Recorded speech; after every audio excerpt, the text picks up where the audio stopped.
According to the No Kill Advocacy Center stats, there are roughly 1 million dogs and cats that are killed inside of U.S. shelters annually because they lack a home. But as many as 30 million Americans add a new pet to their home every year. So, we do not have a pet overpopulation problem.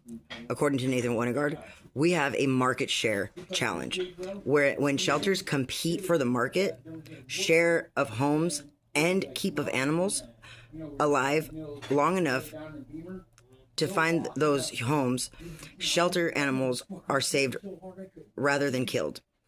About 6 million animals enter the shelter every year. Roughly 1 million of animals are killed, and roughly 30 million acquire a new companion animal every year. Less than 1% of shelter animals are irremediably suffering. Millions of people live in communities saving between 98 and 99% of dogs and cats in their shelter systems. Tens of thousands of people live in communities saving between 90 and 99% of dogs and cats in their shelter. How much do we love our animal companions? Think about that. Let's look at the count. As according to Nathan Winograd, he goes on to say that Americans spent over $150 billion last year in donating to animal shelters. Spending on animal companions is growing 50% faster than in the overall retail economy.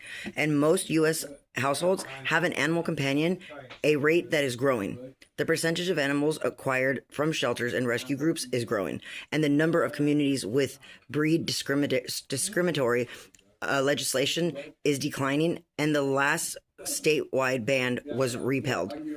81% consider their animal companion their surrogate children. The senior animal is the fastest growing segment of the pet population, and 3 out of 4 people say it should be illegal to kill animals if the animals are healthy and treatable, which the Hayden's Act says that. 96% of Americans say that we have a moral duty to protect animals and should have strong laws to do so.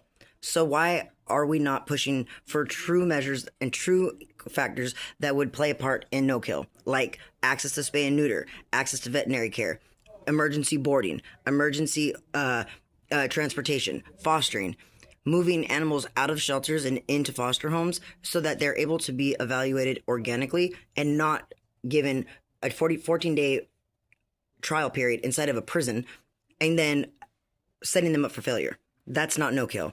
But the truth about it is that shelters, they don't want a no-kill model because like any other business, what they need is a constant supply of inventory. But unfortunately, their inventory are breathing and eating and feeling souls that it is our duty to